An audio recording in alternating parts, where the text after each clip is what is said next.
Welcome to Chaitan TV. ఈరోజు మనతో పాటు ఉన్నారండి. ఇప్పటికీ ఆయన ఏజ్ వచ్చేసి 100 ఏండ్లు. అంటే ఇప్పుడు మనం ప్రజెంట్ ఇప్పుడు జనరేషన్లో కనీసం 55 ఏండ్లు బతకడమే చాలా కష్టంగా ఉంది. బట్ అప్పట్లో మన స్వాతంత్రం వచ్చినప్పటి నుంచి ఇప్పటి వరకు కూడా ఆయన మన అందరినీ చూస్తూ ఎన్ని తరాలను చూసింటారు ఆయన. సో అసలు ఆయన ఆరోగ్య రహస్యం ఏంటి, at the same time Nizam పాలన టైంలో ఆయన పోరాటం కూడా చేశారు. సో ఆ విశేషాలన్నీ తెలియజేయడానికి మనతో పాటు ఉన్నారు కృష్ణయ్య గారు. సో సార్ ద్వారా విషయాలను తెలుసుకుంటాం. నమస్తే అండి. నమస్కారం. అసలు నిజాం పాలనలో మీరు అంటే మీ పాత్ర ఏంటి, అప్పుడు ఆ టైంలో అసలు ఇండియాలో కలపడానికి నిజాం పాలన నుంచి మీరు అంటే ఎలా చేశారు? నైజాం కాలంలో మేము చదువుతుంటున్నప్పుడు ఆ చదువుటప్పుడు మాకు ఆ గాంధీజీ 1946 అటు వచ్చిండే. ఓకే.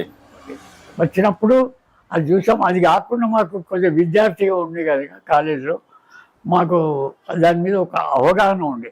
ఓకే. బ్రిటిష్ వాళ్ళకి విరుద్ధంగా వాళ్ళు పోరాడారు కదా, ఓకే. మరి ఇండియన్ యూనియన్లో ఈయన చేరకపోవటానికి కారణం ఏంటి అనే ఉద్దేశంతో చదువు విడిచిపెట్టి మేము ఉద్యమంలో పోదామని వెళ్ళాము. ఓకే. మొదలు మేము పోయింది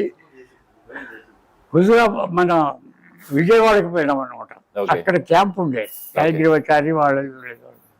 అయితే మా మంత్రి నుంచి మాకు లీడర్ ఎవరైతే ఉన్నప్పుడు శ్రీరాములు గారు, గుల్కోట్ శ్రీరాములు గారు అని ఉండి వారు ఉద్యమం నడిపిస్తుండేది.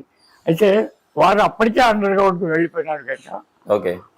ఆయన పల్లెటూర్లలో పోయి ప్రచారం చేయడానికి వెళ్ళిపోయాడు ఆయన. ఓకే. అయినా కానీ తర్వాత అక్కడికి విజయవాడకు ఆ క్యాంప్కి వచ్చారు అందరు. ఆ విజయవాడ క్యాంప్లో మేము కొన్ని రోజులు ఉన్నాం.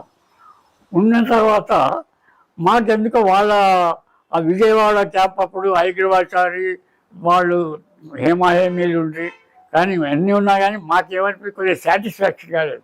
ఏమన్నా అంటే అక్కడ మనం ప్యాంప్లెట్ తీయడం, అది తీసి ఇక్కడ హైదరాబాద్లో పంచడం, అది వచ్చి దొంగతనం పోవడం, పోలీసు వాళ్ళు పట్టుకుంటారని అది ఎక్కువ ఉండే. అయితే మా లీడరు మేము కొన్ని రోజులు అక్కడ ఉన్న తర్వాత మాకు అనిపించింది మనం ఈ క్యాంప్లో ఉంటుందంటే మనం వేరే సెపరేట్ ఒక క్యాంప్ మనం ఏర్పాటు చేద్దామని ఓ భావన వచ్చింది. తాతగారు క్యాంప్ అంటే ఏంటి?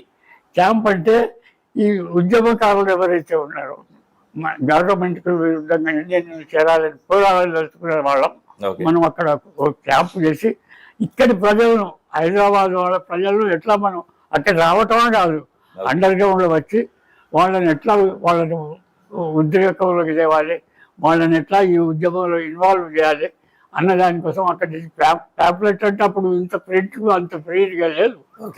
అది ప్యాంప్లెట్ కాగితాల్లో తీసి తెచ్చి అది చేసేవాళ్ళం అనమాట. అయితే అప్పుడు అట్లా వచ్చి ఈ హైదరాబాద్లో వాళ్ళకు తెలియకుండా ఈ ఉద్యమం నడిపించవలసి వచ్చింది. దాని తర్వాత ఇక క్యాంపు మాది చాందాలో పోయిన తర్వాత కొద్దిగా మాది మంత్రి క్యాంప్. అది ఇప్పుడు మంత్రి క్యాంప్, ఒక్క మంత్రి వాళ్ళమే మేము 10 మంది పోయి స్టార్ట్ చేసాం. తర్వాత అది 2 డిస్ట్రిక్ట్ క్యాంప్ అయింది, ఆదిలాబాద్ అండ్ కరీంనగర్.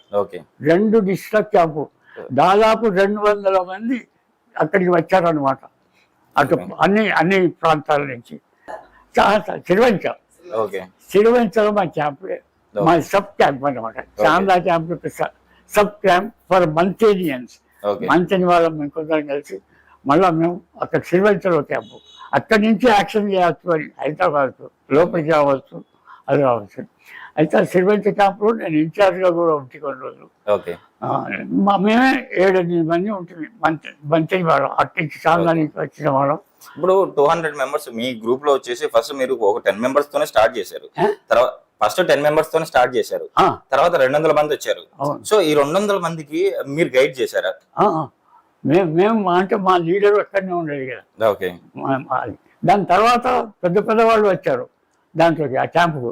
కేవీ నరసింహరావు వచ్చాడు, లాస్ట్ పివి నరసింహరావు కూడా వచ్చాడు అక్కడికి మాట్లాడుతున్నాడు. అక్కడ ఆయన కొన్ని రోజులు ఉండేది. ఆ చాందా క్యాంపుకు మా ప్రచారం కోసం ఆయన పబ్లిసిటీ ఇన్ఛార్జ్గా పెట్టాము అక్కడ పివి నరసింహరావు.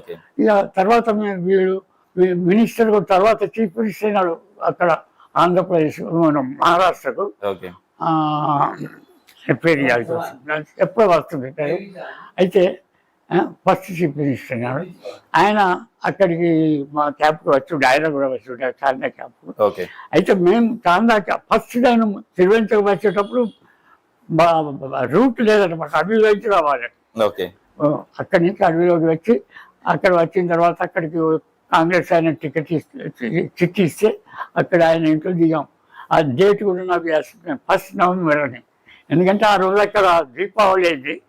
వాళ్ళ ఇంటికి నాకు తీసుకొని ఆయన బస్తరంటే అప్పుడు ఆయన తిరువెంత అంటే ఏం లేదు, అంతా అడవి ప్రదేశం వల్లనే ఉండేది. ఆయనకు అది ఇస్తే ఆ చిట్టి ఇచ్చాను, ఇట్లా మేము ఈయనకు సాయం చేయమని ఇచ్చారు. ఓకే. అయితే అయ్యా అదంతా ఆ కథ చెప్తే బాగా విచిత్రం అనిపిస్తుంది.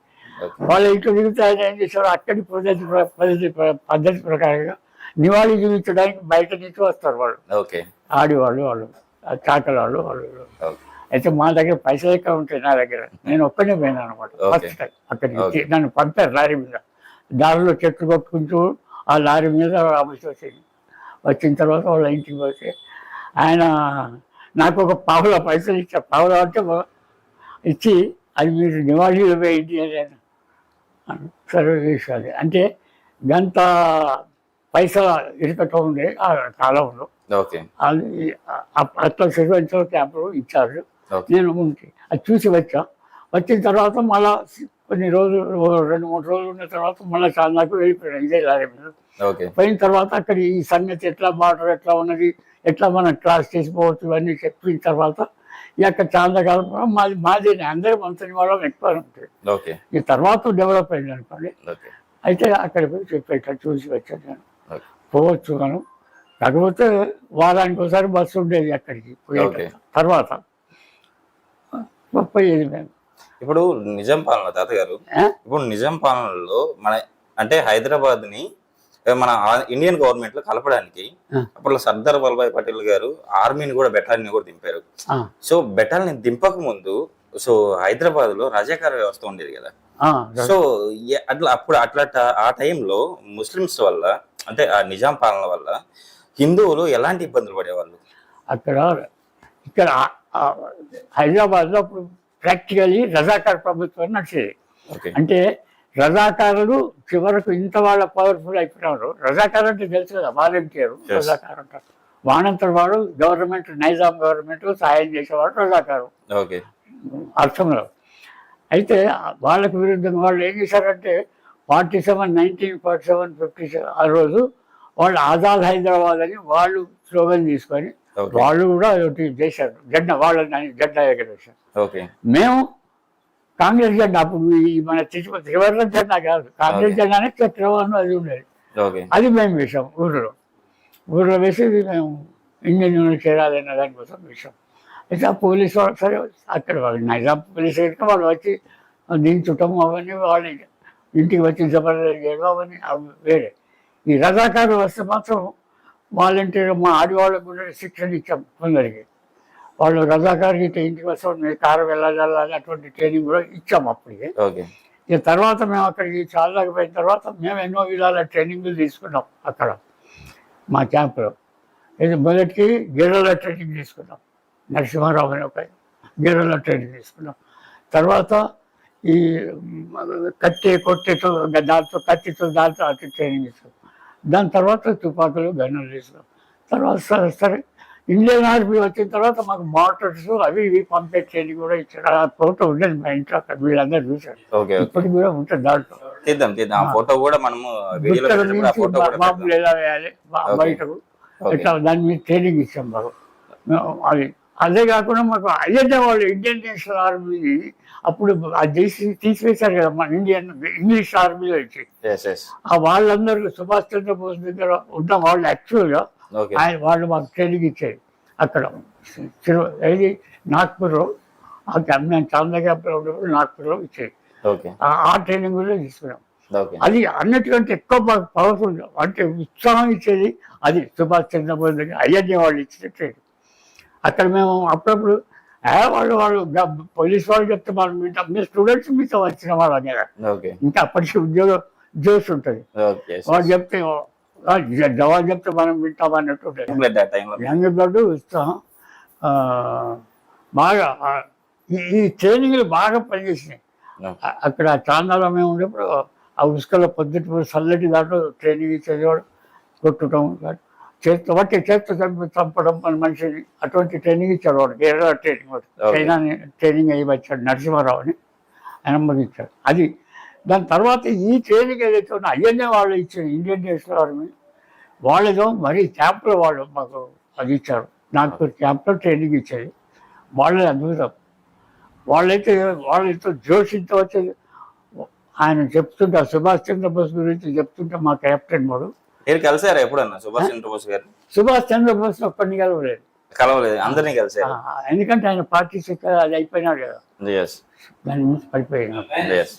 ఆయన చూడలేదు. ఇక కర్మాయి గాంధీజీ, నెహ్రూ వాళ్ళ తర్వాత వాళ్ళు పట్టేరు, వాళ్ళు తర్వాత వాళ్ళు బోసుడు చూడడానికి వీలుపడలేదు. ఆయన అప్పటికే ఐఎన్ఏలో అది ఉండే, ఇండియన్ నేషనల్ ఆర్మీలో ఉండే. ఆయన జపాన్ నుండి జర్మనీ అటు వాళ్ళకు ఉండే కదా. అప్పుడు సెకండ్ వరల్డ్ వార్లో ఆయన అటు ఆయన చనిపోయింది కూడా అప్పుడే కదా, అవునవును, 1946. అయితే ఆయన యొక్క పేరు చెప్తే ఆయన గురించి మాకు వాళ్ళు ఇంత చెప్పేది కదా అంటే ఆ ఉత్సాహం ఇప్పటికీ నాకు వ్యాధికి వస్తుంది కాదు. ఆయన ఝాన్సీ రెజిమెంట్ నుండి ఐఎన్ఏలో వాళ్ళందరూ ఏమన్నారంటే మాకు మరి మేము బ్రిటిష్ వాళ్ళ గవర్నమెంట్ ఉంటే ఎన్నో సౌకర్యం, అక్కడ దాంట్లో ఆర్మీలో ఉంటే ఇక్కడ ఏం లేదంటే ఆడవాళ్ళు మీకు నిజంగా నెత్తికి నూనె లేకుంటే మీరు గుడ్డైనా చేసుకోండి అని అన్నారట.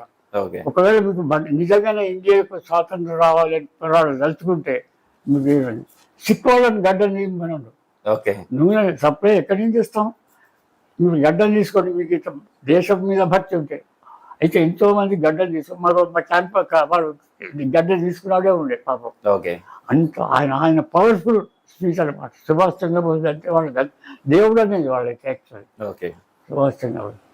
మా క్యాంపులో కూడా కాందా క్యాంపులో అందరికి ఫోటోలు పెడతాం కదా కొద్దిగా, అది పెద్ద క్యాంప్ అయినాక దాంట్లో అన్నీ పెడుతుంటే వాళ్ళ పెద్ద నేరు అది వాడు వచ్చాడు.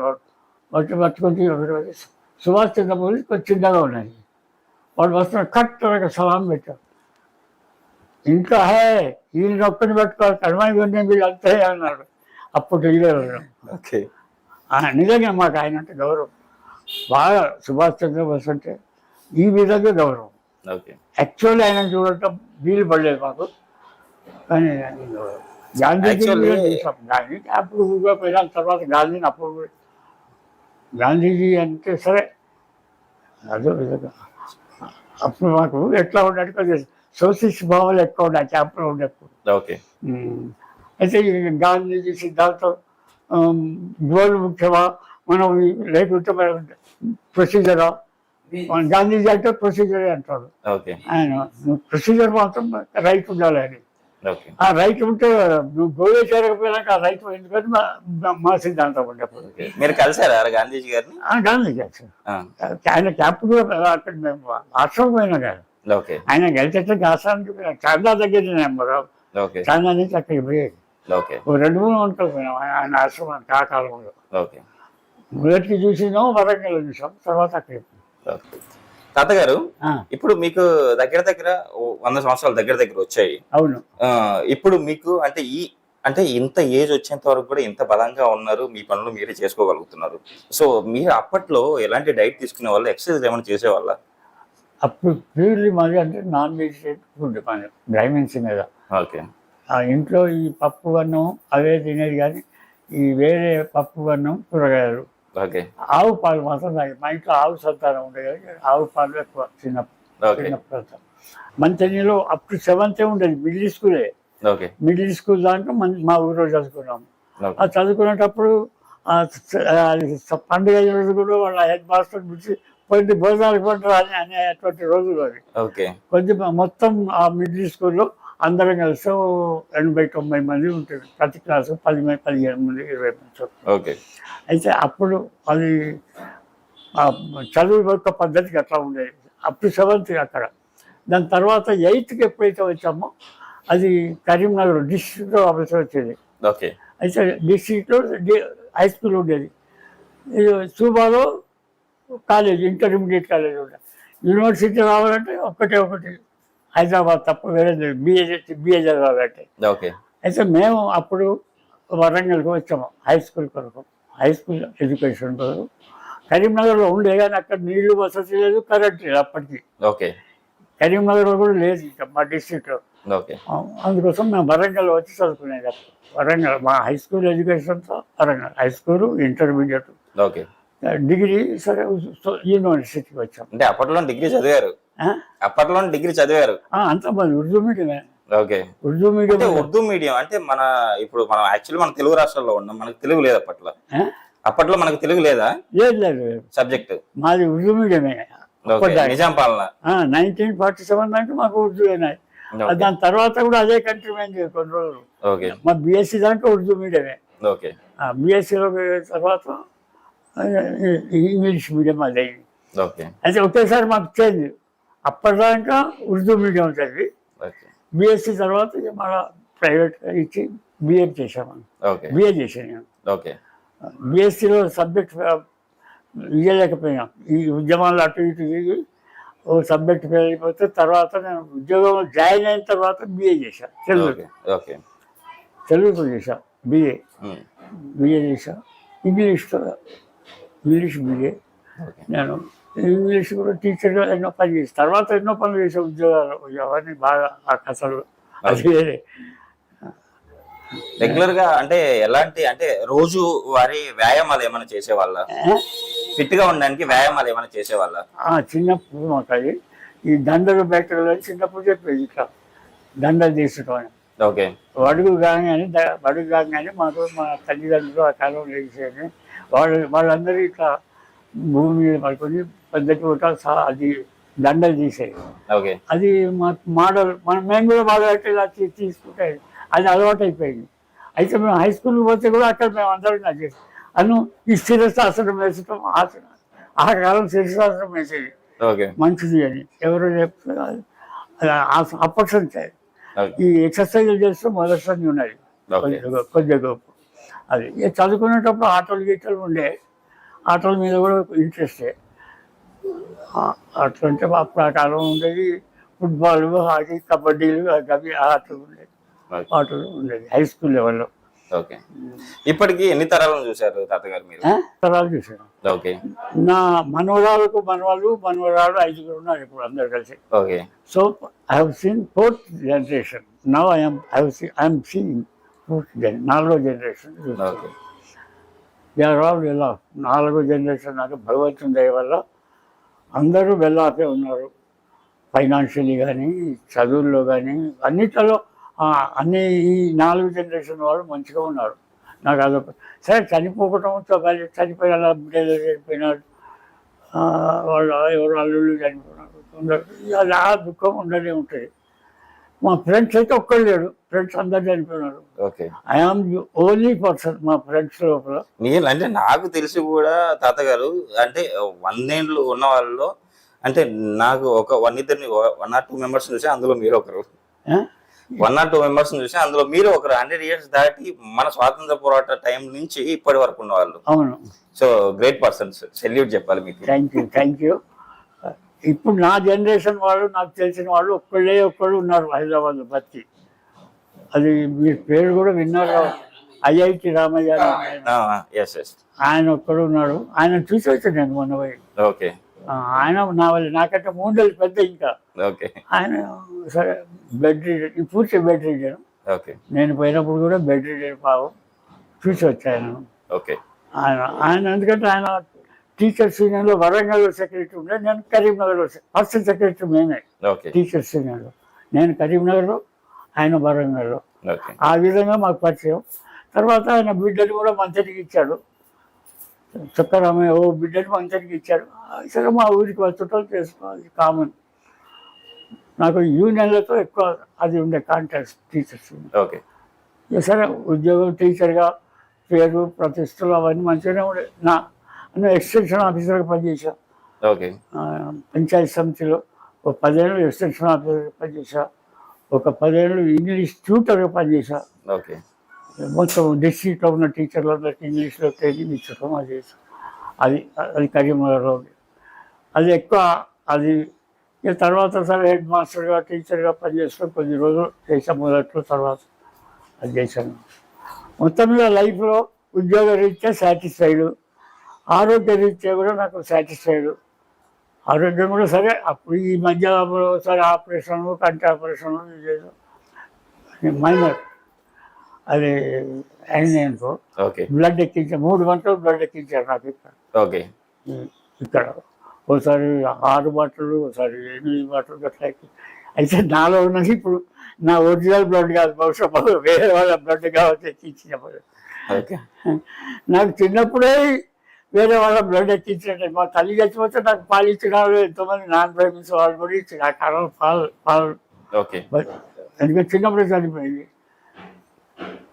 ఆ విధంగా చూస్తే నా దాంట్లో అన్ని తీర బ్లడ్ ఉన్నది ఈ శరీరంలో.